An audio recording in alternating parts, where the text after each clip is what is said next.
175 నుంచి 11 దిగిపోయారు కాబట్టి మీరు బురజల్లే కార్యక్రమం చేపడుతున్నప్పుడు మేమే ప్రభుత్వంలో వచ్చినాక ఆశ్చర్యపోయాం.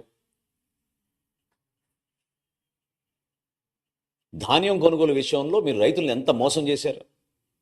కష్టపడి అహర్నిశలు కృషి చేసి రాష్ట్ర ప్రభుత్వం పైన ఒక నమ్మకంతో రైతులు ధాన్యం మీకు అమ్మితే 1674 కోట్ల రూపాయలు మీరు బాకీలు పెట్టి వదిలి వెళ్ళిపోయారు. ఇది మోసం కాదా? మడం తిప్పనన్న వ్యక్తి ఇది వాస్తవం కాదా? గౌరవ ముఖ్యమంత్రి గారు చంద్రబాబు నాయుడు గారు, అదేవిధంగా గౌరవ ఉప ముఖ్యమంత్రి పవన్ కళ్యాణ్ గారు సమర్థించి ఖచ్చితంగా దీనికి మనం ముందు తీసుకెళ్దామని చెప్పి భరోసా ఇచ్చినాక నెల రోజుల్లోనే మా కూటమి ప్రభుత్వం 1674 కోట్ల రూపాయలు గత ప్రభుత్వం చేసిన బకాయిల్ని మేము రైతులకి తీర్చాం. ధాన్యం కొనుగోలు విషయంలో ఈ రోజున భారతదేశంలో ఎక్కడ జరగని విధంగా ఒక అద్భుతమైన కార్యక్రమం ప్రజల్లో తీసుకెళ్ళాం, రైతాంగాన్ని కాపాడాం. 33,52,000 మెట్రిక్ టన్నుల ధాన్యం ఈ ఖరీఫ్ మాసంలో మేము కొనుగోలు చేశాం. నిన్న సాయంత్రం వరకు 7,772 కోట్ల రూపాయలతోటి ఈ ధాన్యం కొనుగోలు చేశాం. 94.6% 24 గంటల లోపే రైతు ఖాతాల్లోకి జమ చేశాం. అసలు ఊహించగలుగుతారా? మీరు ఎప్పుడైనా ఈ విధంగా నిజాయితీగా పనిచేశారా? ప్రజలకి మీరు అండగా నిలబడాల్సిన బాధ్యతని మీరు విస్మరించుకుని ఈ రోజున మీరు శాసనసభకు కూడా రాకుండా ఏ విధంగా వ్యవహరిస్తున్నారు? గతంలో వర్క్ ఫ్రమ్ హోమ్ ముఖ్యమంత్రిన వర్క్ ఫ్రమ్ హోమ్ ముఖ్యమంత్రి కాస్త ఈ రోజున వర్క్ ఫ్రమ్ బెంగళూరు శాసనసభ్యుడిగా తయారయ్యాడు. శాసనసభకు వచ్చి మీరు మాట్లాడాలి కదా ప్రజల సమస్యల పైన. ఆ బాధ్యత లేదా మీకు? దేనికోసం చెప్పండి.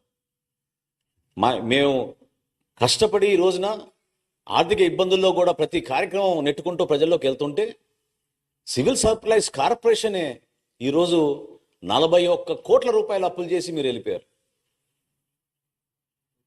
ఏ విధంగా మీరు ఈ ఆర్థిక వ్యవస్థని ఇంత దుర్మార్గంగా ఇబ్బంది పెట్టారో ప్రజలందరూ కూడా చూశారు.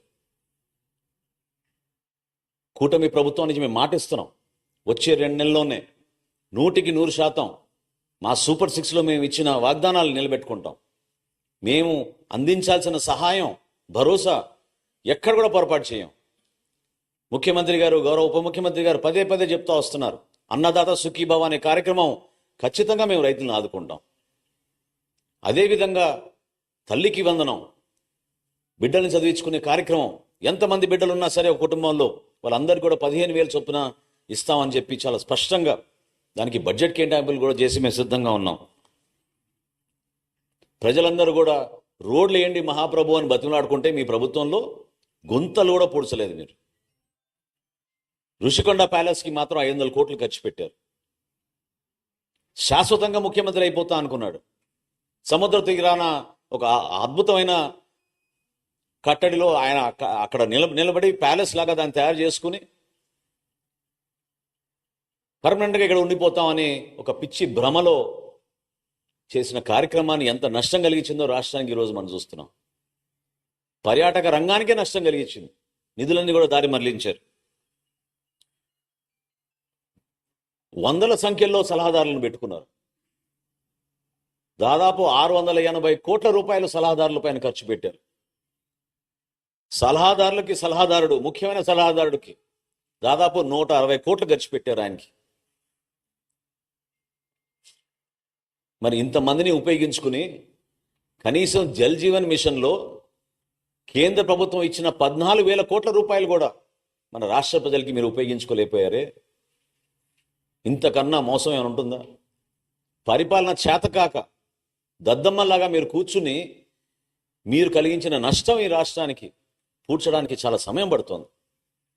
అనేక ఇబ్బందుల్లో ఉన్నాం. అర్థం కాని పరిస్థితుల్లో కూడా కష్టకాలంలో మేము ప్రజల్ని ఆదుకోవడానికి మేము ముందుకు తీసుకెళ్తున్నాం. నోరు ఉంది కదా అని నేను దాకా అన్నట్టు వర్క్ ఫ్రమ్ బెంగళూరు ఎమ్మెల్యే అయిన జనరల్గా శాసనసభ్యులు అసెంబ్లీ అయిపోయిన తర్వాత వాళ్ళ నియోజకవర్గాలకు వెళ్ళి పనిచేసుకుంటారు, ప్రజలకి అందుబాటులో ఉంటారు. ఈయన మాత్రం శాసనసభకి రాడు, బెంగళూరుకి మాత్రం తరచుగా వెళ్ళిపోతూ ఉంటారు. ఏ విధంగా మీరు ప్రజా సమస్యలపైన మీరు నిలబడతారు చెప్పండి? ప్రజలు మీకు ఒక శాసనసభ్యుడిగా మిమ్మల్ని ఎన్నుకున్నారు కదా, దాన్ని మీరు గౌరవించాలి కదా, నిలబడాలి కదా. ఇవన్నీ విస్మరించి కేవలం ఇట్లా ప్రెస్ మీట్లు పెట్టి మీ క్రిమినల్ మైండ్, అంటే నేను అనేది ఈ రోజు పవన్ కళ్యాణ్ గారిని ప్రత్యేకంగా టార్గెట్ చేయాల్సిన అవసరం దేనికోసం వచ్చిందంటే, తన రాజకీయ ప్రస్థానంలో ఈ విధంగా ఆయన ముందుకెళ్తూ ఉంటాడు, ఒక క్రిమినల్ మైండ్. మేము కూడా అనొచ్చు కదా, నువ్వు కోడి కత్తికి ఎక్కువ గొడ్డలికి తక్కువ అని. ఏ విధంగా బాబాయ్ హత్య జరిగిందో అందరికీ తెలుసు కదా. ఇది పద్ధత ప్రజాస్వామ్యంలో?